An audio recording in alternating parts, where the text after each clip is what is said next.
Dave Rennie has never been a coach who makes decisions based on emotion alone. Throughout his career, whether guiding club teams or managing international squads, he has built a reputation for carefully weighing every choice against the long-term success of his team. That philosophy has once again become the center of attention as the All Blacks prepare for one of the most demanding tours in world rugby. With South Africa waiting and 4 massive test matches against the reigning world champions on the horizon, every selection, every training session, and every management decision carries enormous significance. Among all the announcements surrounding the latest squad, perhaps none has generated more discussion than the revelation that Ardie Savea will arrive in South Africa later than the rest of the squad. At first glance, it might appear unusual for the team's captain to miss the opening stages of such an important tour, but when the full picture is considered, the reasoning begins to make perfect sense. The All Blacks enter this tour carrying high expectations after producing encouraging performances during the recent Nations Championship. Confidence has steadily grown around the squad, with supporters beginning to see the identity that Dave Rennie is trying to establish. The victories in July were not simply about the final scorelines. They demonstrated improved discipline, better communication, and a stronger balance between experienced campaigners and emerging talent. Every match offered another glimpse of a team rebuilding its confidence while maintaining the proud traditions that have defined New Zealand rugby for generations. When Dave Rennie unveiled his 44-man touring squad, it reflected both continuity and opportunity. Familiar names remained at the heart of the group, while several exciting newcomers earned their first opportunity to experience life inside the national setup. Players like Semisi Tuputai Loa, Sile Lawaki, and Josh Jacum were rewarded for their impressive performances at domestic level, proving that consistent form continues to be recognized. At the same time, returning players such as Timosi Tavatavanawai, Emini Narawa, Rico Ioane, Fabian Holland, George Bell, Ollie Norris, and Ethan Blackadder add further depth to a squad that appears increasingly balanced across every position.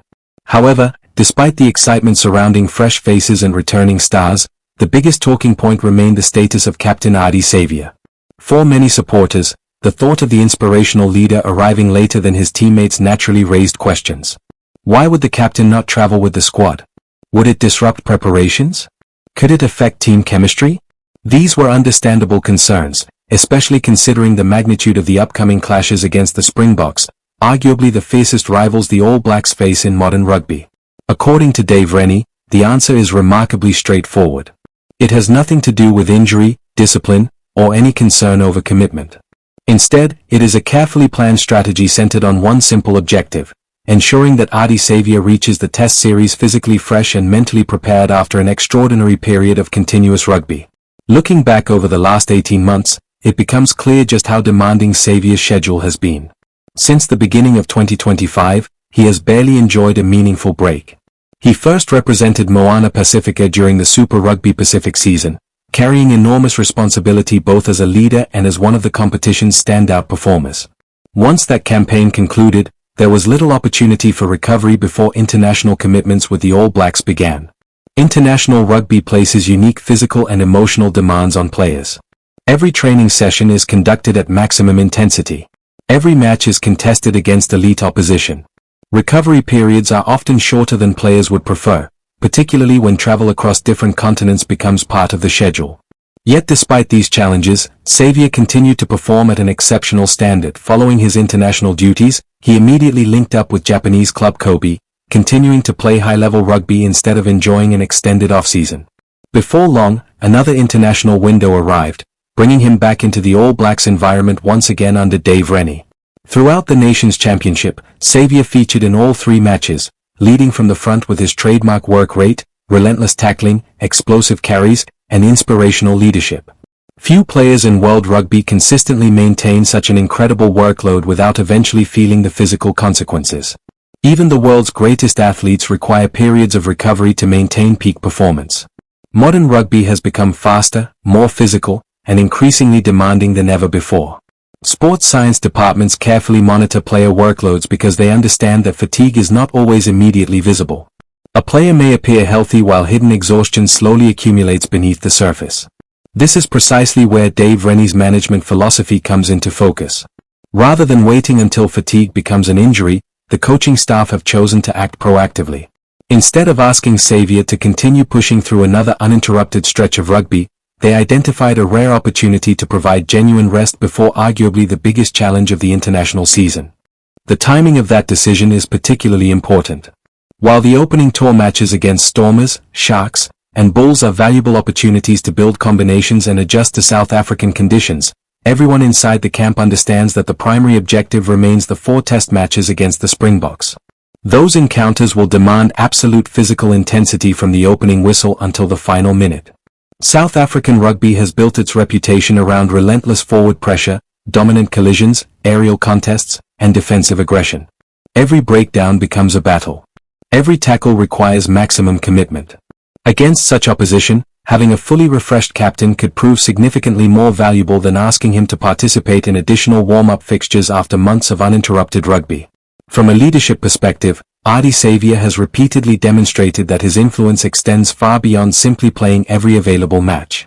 Leadership can be expressed through preparation, communication, and setting professional standards.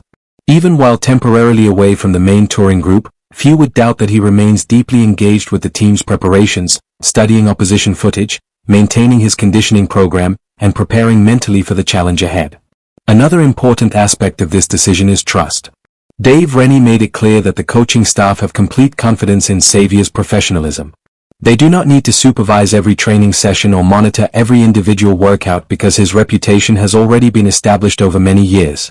Elite athletes at this level understand exactly what is required to remain match-ready. Rather than viewing the delayed arrival as a disadvantage, the coaching staff appear to see it as an investment. 10 days before the opening test provides sufficient time for Savea to reconnect with teammates, adapt to local conditions, complete tactical preparation, and gradually build towards full match intensity without carrying accumulated fatigue from another series of games. For supporters, this approach may initially feel unfamiliar because rugby culture has traditionally celebrated players who simply continue playing regardless of physical demands. However, professional sport continues to evolve.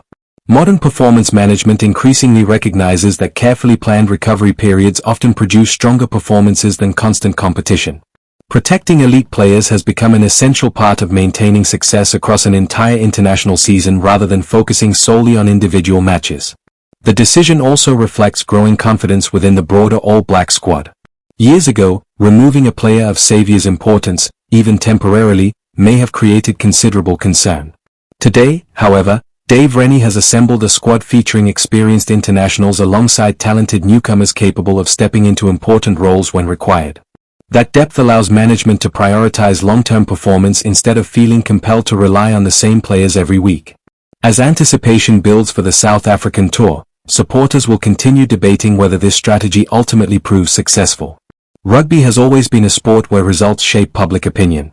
If the All Blacks arrive fully prepared and Ardie Savea produces outstanding performances during the Test series, many will point to this carefully managed recovery period as an example of intelligent planning. Should challenges arise, the decision will inevitably be examined once again. That is simply the reality of international rugby, where every coaching decision attracts intense scrutiny. For now, though, Dave Rennie appears completely comfortable with the path he has chosen. His focus is not on short-term headlines but on giving his captain every possible opportunity to perform at his highest level when the All Blacks need him most. As the countdown to the opening test against the Springboks continues, all eyes will remain firmly fixed on how this carefully managed plan unfolds, and whether a refreshed Ardie Savea can once again inspire New Zealand during one of rugby's greatest rivalries.